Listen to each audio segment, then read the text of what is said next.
할렐루야. 신명기 20장 말씀 함께 나누겠습니다.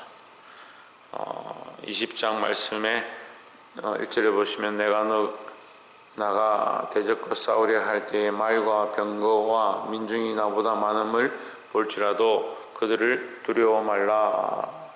애굽 땅에서 너를 인도하여 내신 내 하나님 여호와께서 너와 함께 하시느니라 했습니다.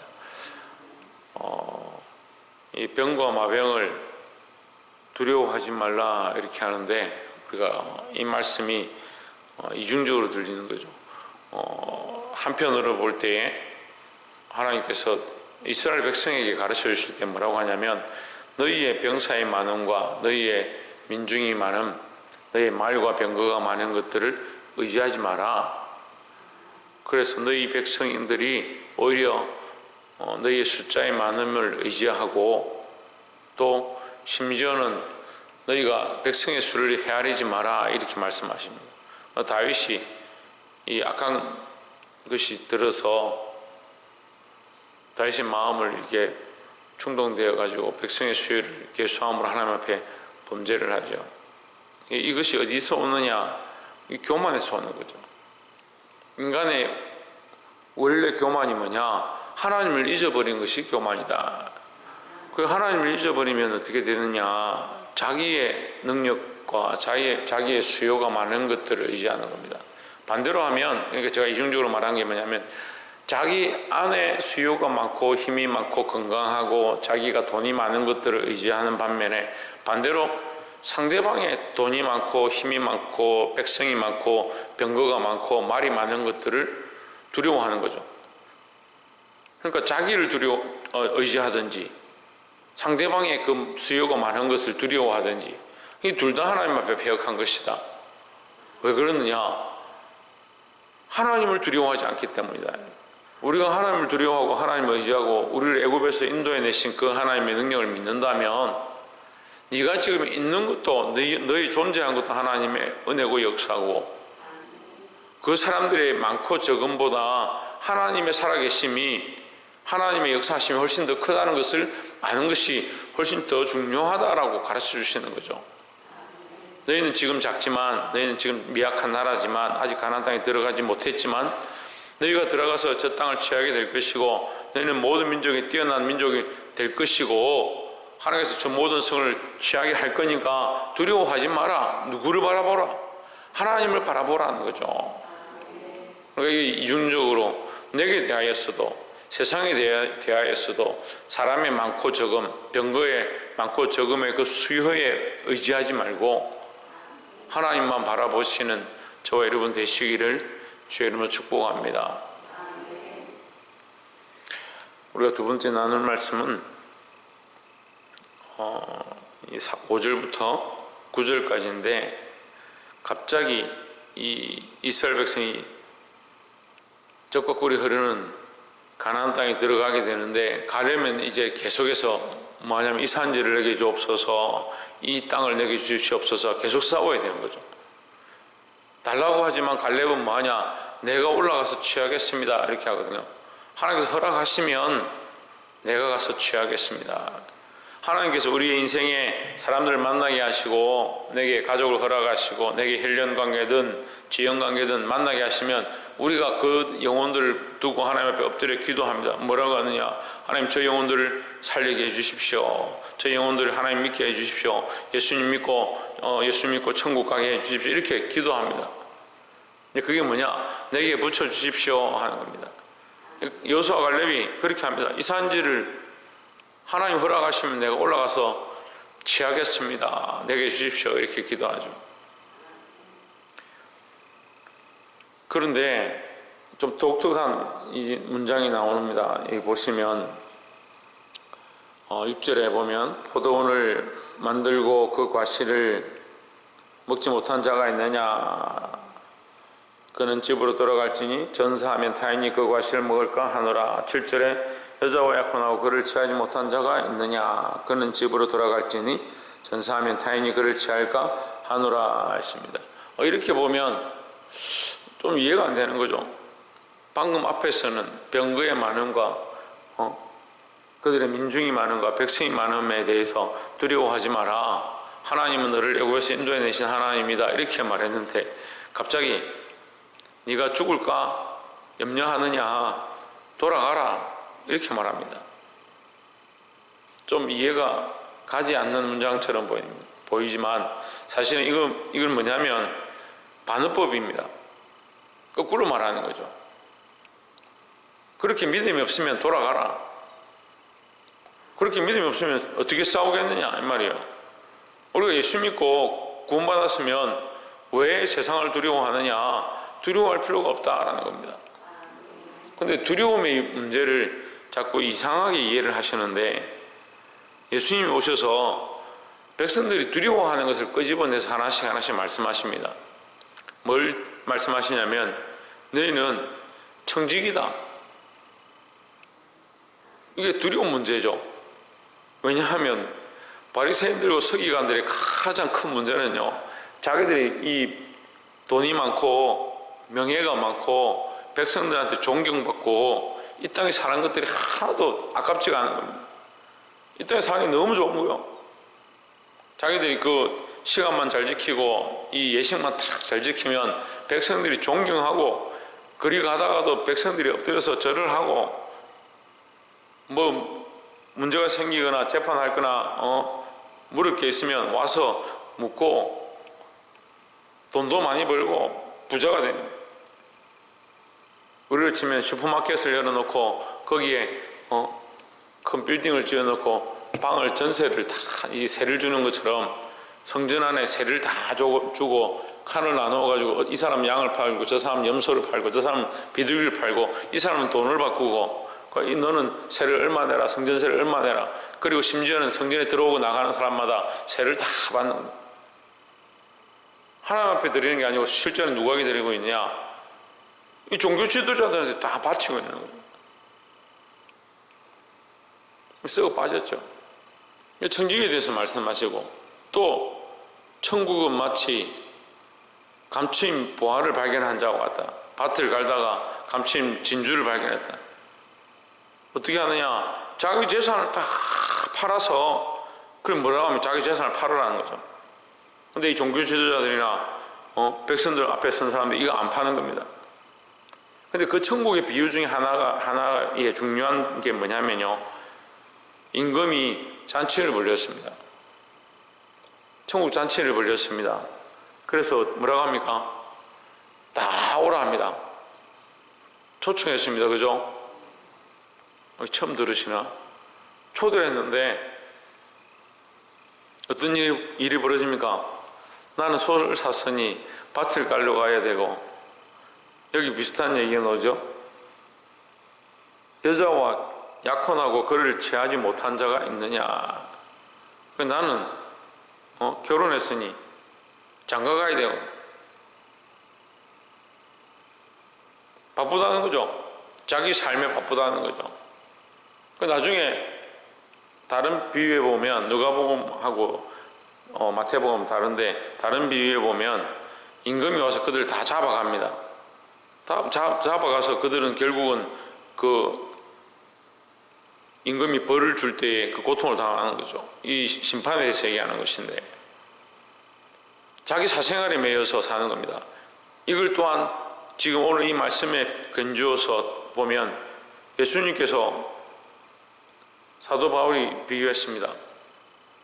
군사로 부름을 받은 자는 자기 사생활에 매이는 자가 아무도 없나니 이는 부른 자를 기쁘게 하려 함이다 했습니다. 부르신 자가 누구냐? 하나님이죠. 이 백성을 이 군사들을 인도한 자는 누구냐? 예수 그리스도입니다.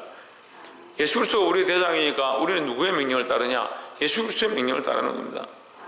근데 너희의 마음이 어디 있느냐? 여자에게 있고, 너희의 마음이 밭에 있고, 너희의 마음이 너희 재산에 있다면 그건 합당치 않다.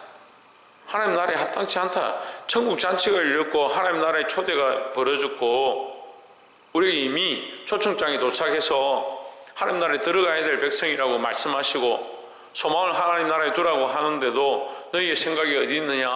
이 땅에 있고 이 포도원에 있고 밭을 샀으니 그 밭을 가려가야 된다. 지금 포도원을 사가지고 그 포도원을 아직 먹지 못한 자가 있느냐? 돌아가라.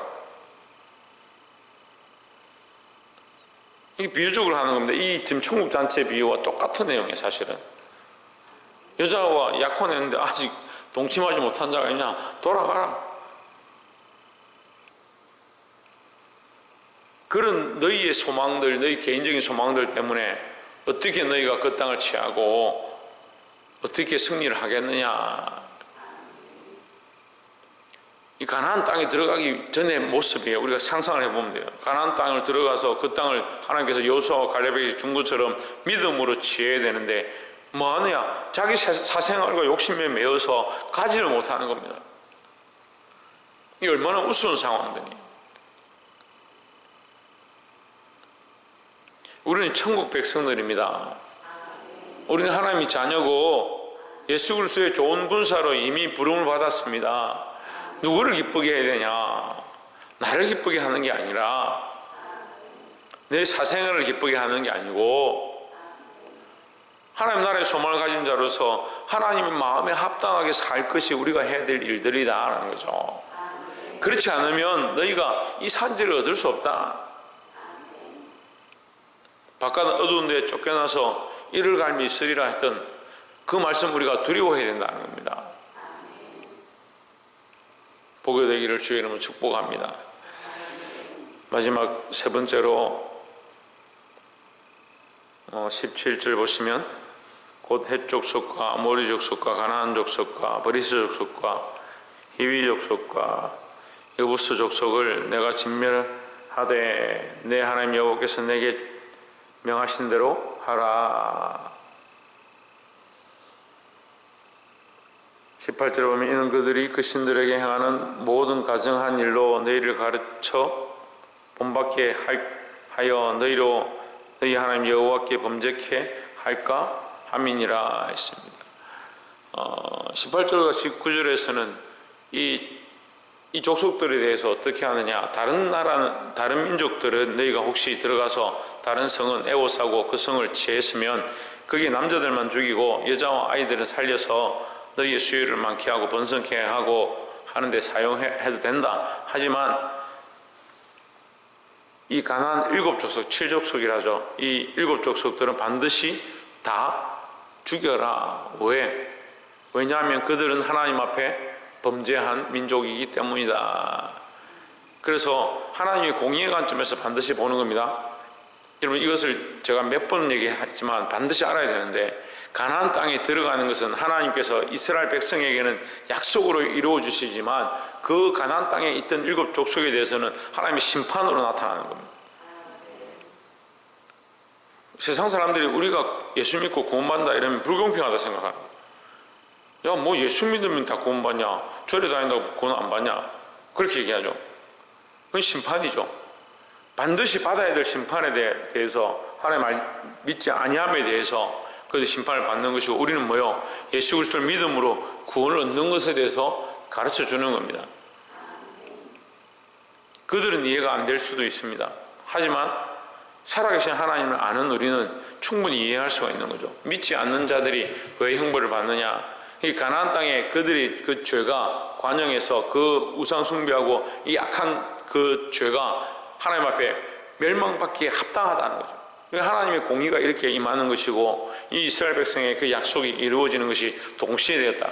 그래서 가나안 땅에 들어가게 된 겁니다.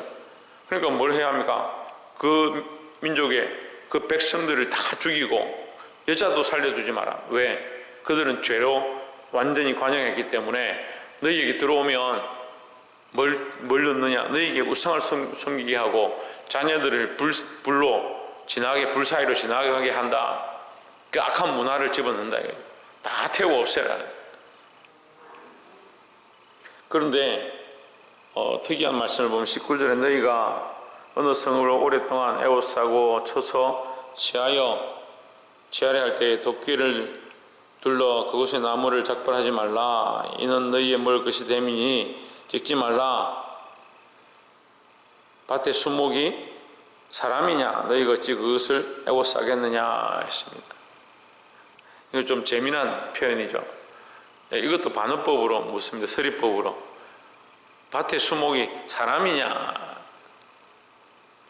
그러니까 우리가 얻을 땅 그 산지를 내게 주겠다 하나님 말씀하셨는데, 너희가 그 산지를 다 짝벌해버리고 너희가 거기에 있는 밭의 소출들을 다 잘라버리면 나중에 너희가 그 땅에 들어가서 뭘 먹겠느냐, 뭘 취하겠느냐, 이제 이렇게 얘기하는 거죠. 그래서 쳐서 파해야 될 게 있고 파괴하지 말아야 될 것이 있다, 이렇게 말씀하시는 겁니다. 이게 조금 어렵죠. 난해하게 보이는데, 우리가 그 땅을 취할 때에 그 7 족속과 그 여자든 자녀든 다 죽이고 우상도 다 불사르고 그 가축까지도 다 죽이네, 다 죽이되 그 수목은 베지 마라, 이렇게 하는 겁니다. 이게 육체적인 죄악의 뿌리는 다 없애되 그 땅에 필요한 것들은 결국 너희가 들어가서 얻게 될 것이다, 이렇게 말합니다. 이게 영적인 취함을 얘기하는 거죠. 영적인 것들을. 이제 육적인 것들은 잘라내고 영적인 것들은 살려야 된다. 이게 우리가 예수 그리스도를 믿기 전의 삶과 믿는 삶에 대한 모양을 비교해 볼 수 있는데요. 우리가 믿기 전에 이렇게 살았습니다. 내 육체를 따라, 내가 원하는 것을 따라, 내 명예를 따라, 내 부유함을 따라 이렇게 살았습니다. 그럼 나 예수 믿었으니까 내 육체를 따라 살던 모든 것들을 내가 버리리라 해가지고 지금 내가 살아오면서 벌었던 돈이나 재산이나 내게 주신 것들을 다 자녀들이나 다 꺼내가지고 다 버리고, 버릴 거면 저한테 버리지. 다 버리고, 없는 사람 한 사람밖에 없나? 다 버리고 나는 예수 믿으니까 예수님만 바라보고 가겠다. 그러니까 우리가 이 의미를 잘 알아야 된다는 거예요. 내가 예수 믿고 하나님 믿고 하나님 앞에 왔습니다. 그러면 뭘 버립니까?